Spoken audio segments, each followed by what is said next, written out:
And welcome back to Good Morning Kenya. You're watching KBC Channel 1. My name is Mike Migwe. Now we talk matters on digital entrepreneurship. Given the question we are asking today, is it sustainable or just a glorified hustle economy with no safety net? Now, you know, we are living in a world that has changed in terms of how people work and earn, and maybe even post-pandemic, it's something that has changed. Now we are seeing more people working online. Freelance platforms are there. E-commerce stores have come up, and also content creation is one of the things that has become rampant today. So has digital entrepreneurship become the go-to platform or pathway, especially for young people, in terms of becoming financially stable and having that financial freedom? That is what we are exploring today with Aisha Karaoke Ali, who is from the South Sea business community. Welcome to Good Morning Kenya. Thank you so much. How are you doing this morning? I'm good, alhamdulillah. And also Abdirashid Biliki Hassan, who is also a community leader. Karibu sana. Thank you so much. Unaendelea vizuri? Nashukuru kabisa. Let's get into the conversation. When you look at, and we are going to start with the obvious, when you look at digital entrepreneurship, is it sustainable? I'll start with you, Hassan. Okay. Yes. Thank you so much for having me. Karibu sana. Digital entrepreneurship is sustainable if taken on the right path. I think as Kenyans, where our digital literacy level is high, more than I think 60%.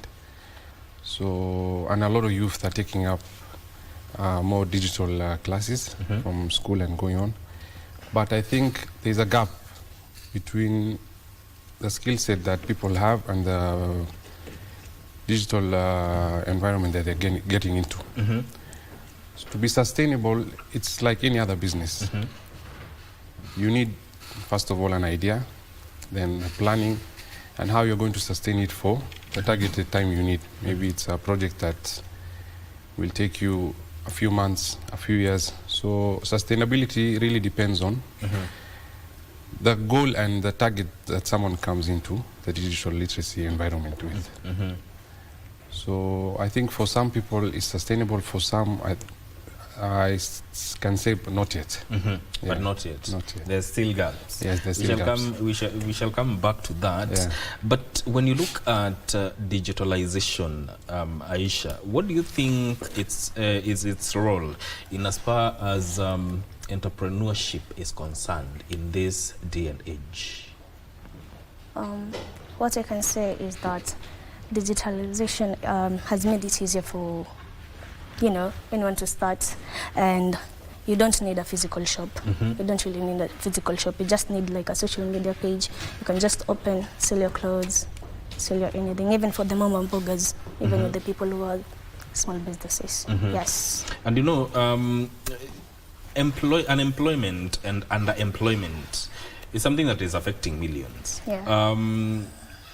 Many have turned to self-employment, so to speak, to at least generate some money and cushion themselves due to economic times. However, there is also the aspect that not all hustles are easy to sustain. Not all businesses are easy to sustain, even if you are an entrepreneur. But then again, when you look at digital entrepreneurship, Hassan, what do you think are the biggest missteps that people make when venturing into the digital space from a business perspective? I think the idea that online has money, number one, is a general knowledge. So for entrepreneurship, I think you first have to look at the gap that you're trying to fill. So there are many platforms these days that you can do digital business with. The easiest being TikTok now. So I think most of the youth, when they're coming into that digital space, are coming into with, let me see, how do I say it? The idea they have it, but how to run that idea to be profitable to you is where the missteps are coming from. So, for instance, if you're coming in to sell maybe products online, okay, you need to understand for this product, what are your costs? Like any other business, the way we do. Not that you just come and post and you might expect someone to buy it online and tomorrow you make the cash out of it. No, it's how you market it first, how you package your product or your skill that you're trying to sell online. So the missteps mostly is about learning about whatever you're coming into to do online.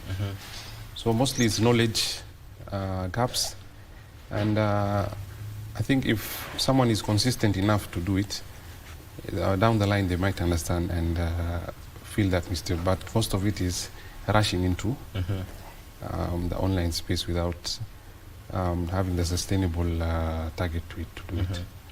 Yeah, so I think those are the missteps that people are coming to the digital space with. Aisha, what about packaging yourself? Because online, you're not restricted to selling products. People are selling their skills. Is there a problem in the way that they package themselves? Yeah, it's many people. Mostly the way Rashida said about being consistent. Most of the people give up, like they're not promised every single day they're going to have funds or someone and everything. Or someone is going to buy their products every single day. They need to have like proper skills, proper training, and most of all proper system for them to be, to hop in the digital entrepreneurship. Yes. And how they present themselves out there. Yes. They say saving will never make you wealthy. It's never that the only way that will make you achieve financial freedom, Aisha. That the true path to financial freedom lies in investment and having multiple streams of income. Is digital entrepreneurship a path to financial freedom? It can be, but automatically it depends. On what? Like on how structured you are and consistent. Yes. So it's coming down to consistency and how well structured you are. What do you think, Hassan? Yeah, I support that.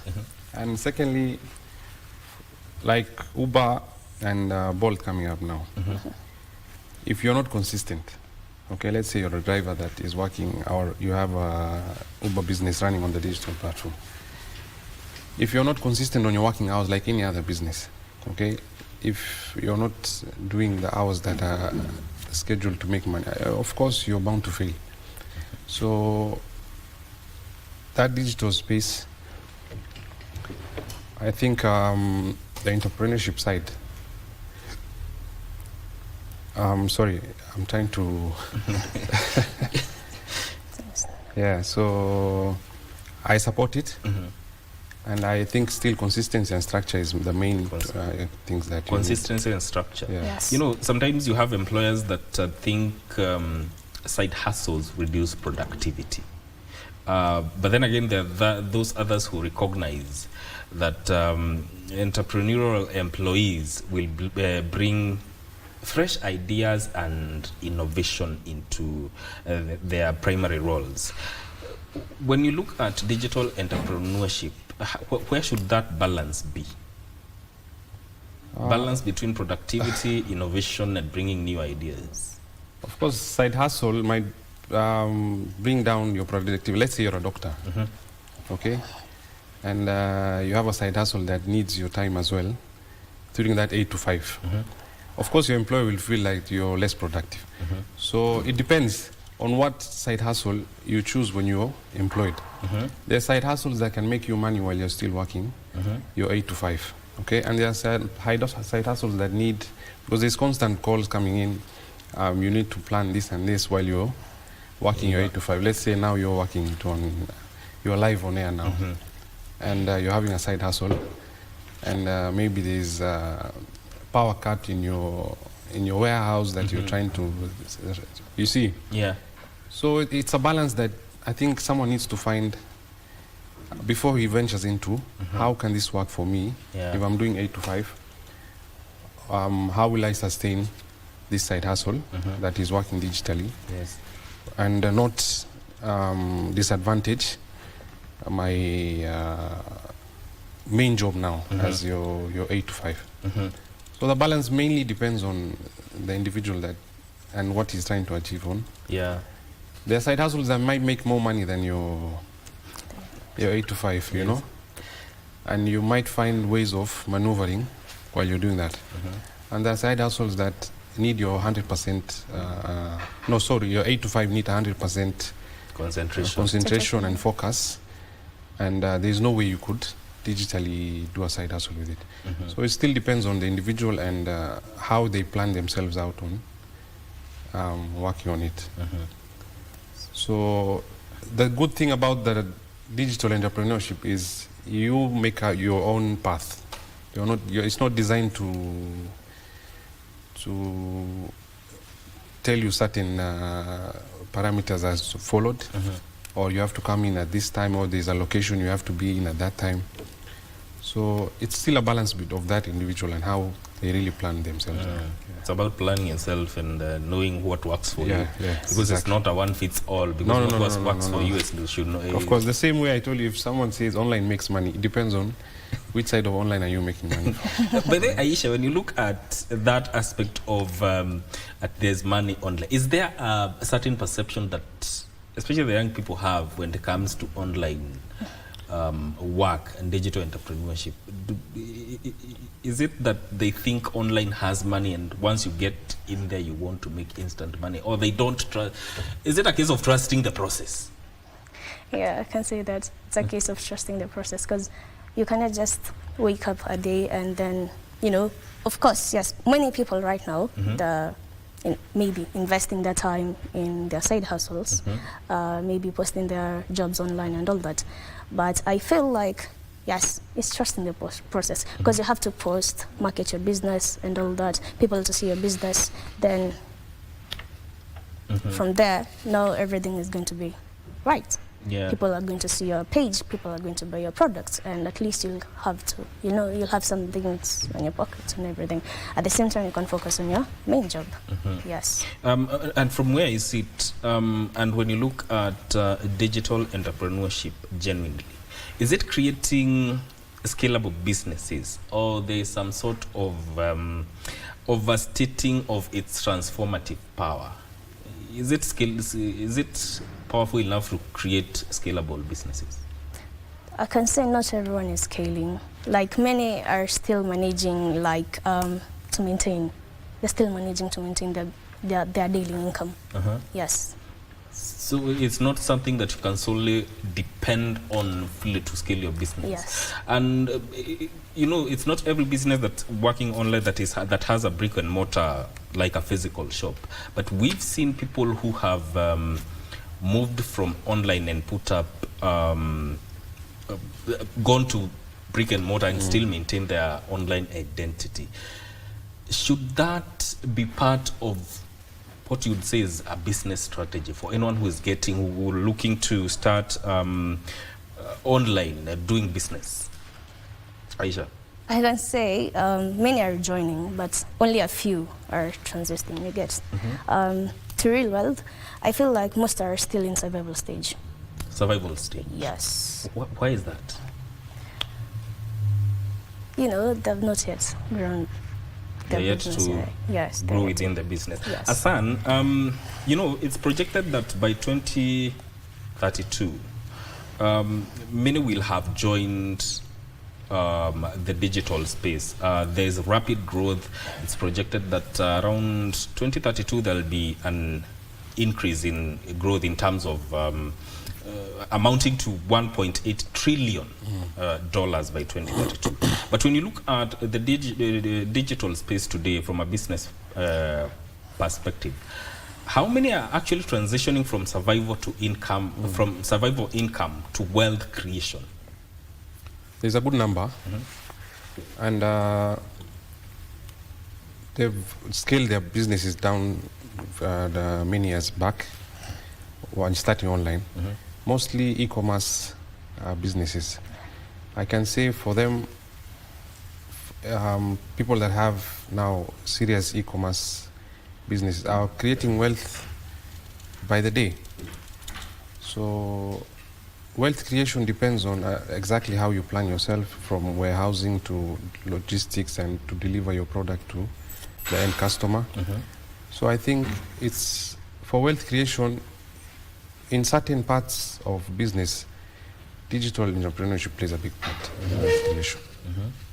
We've seen a lot of people make money, like companies come up purely through digital ways, like the food delivery businesses. Okay, so wealth creation depends on the gap of that market that you are, and how you scale going forward. If you see numbers growing, maybe from how you package yourself and sell it to your customers, of course, there might be only two instances where you don't get business or you get a lot of business. So for people on the side that there is profitable for them, I think wealth creation, digital entrepreneurship has created a lot of opportunities for wealth creation for some entrepreneurs in a certain market. For some, as you said, still surviving, because I think either it's not yet time for that business to prosper online, or the packaging of that service or product is wrong. So it purely depends on the gap, like any other business. Is there a time for a business to prosper really, or it takes the effort of the business owner or the digital entrepreneur? What really works? You know, the business owner might put so much effort. You know, if it's effort-wise, they've done a lot. You know, so to prosper, I think depends when a synergy of the business owner, the customers, and whatever you're selling come together. So I might say some are creating a lot of wealth and some are surviving. So we're still... Some are creating wealth, some are surviving. Yeah. Aisha, you know, Yes. These days you're hearing young people say they are their own boss. What does that translate in terms of income, stability, and dignity? I can say it gives independence, but also comes with the pressure, a lot of pressure, yeah? Income is not guaranteed. It's not guaranteed, and so stability can be a challenge. Yes. Income is not guaranteed. Yes. Why? Why is it not guaranteed? As you said, like, of course, like many businesses are in survival mode, yeah? So it's not really guaranteed, because you can say someone, okay, let me say me personally, maybe I'll buy your product. Yes. Okay, your product will be nice and all that. But for someone else, it won't be really nice and all that. So basically, they're still in survival mode and all that. Okay. Yes. In markets like Kenya, Hassan, digital work has been positioned as a solution to unemployment. But when you look at it critically, are we exporting cheap labor, cheap digital labor to the global market instead of building strong local enterprises? What do you think? That statement is correct. We export a lot of labor market outside. And remember, for the Kenyan youth, I think they are far, the literacy level is much higher than most of the countries in Africa. Okay? So for the government, I think they did play a big part in growing that literacy level to where it is now. Since when Kibaki and started the Vision 2030, I think, that's when this came up together. But I still think now, once the skills are given, the literacy level has gone up, how do you sustain that number to stay and locally come up with solutions? It comes up to the leaders we have, where they create, maybe there are no innovation hubs enough to nurture the skill that these guys have. So that's why you find a lot of people with the skill set looking for jobs outside.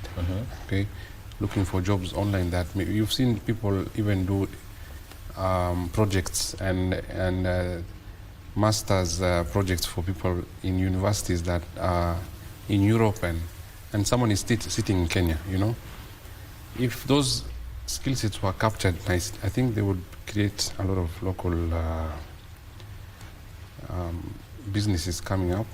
So it still depends on how the government will tackle that challenge, where how do you sustain and put this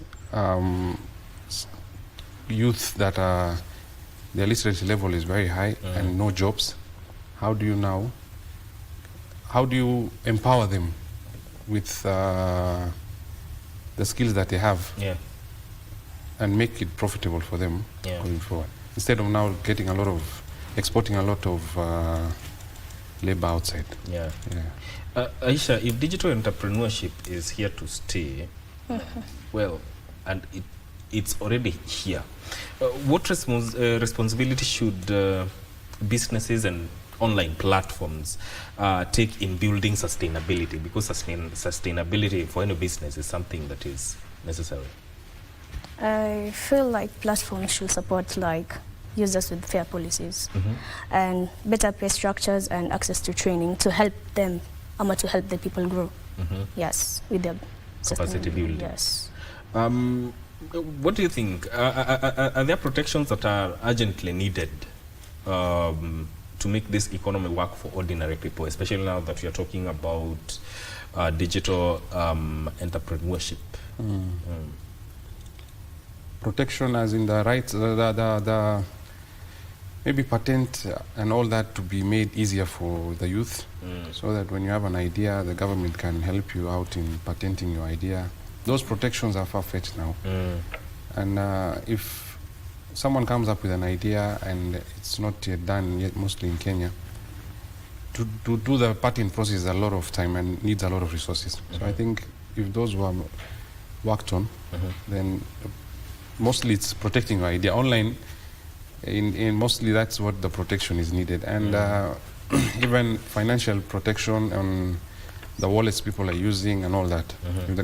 So I think maybe if that the government would help and work on those ones. Yeah. Aisha, 30 seconds. Anyone who wants to get into digital entrepreneurship, what would you tell them? Personally, I will tell them to dive in. Dive in? Yes. For my side, just check which gap you're trying to fill. Work on that and be consistent about it. Yeah. Gap and consistency. Yes. Very important. Thank you so much for making time. Thank you. Thank you. And that is Abdurrashid Bedliki Hassan, who is a community leader, and Aisha Karaoke Ali from South Sea Business Community, speaking to us about digital entrepreneurship.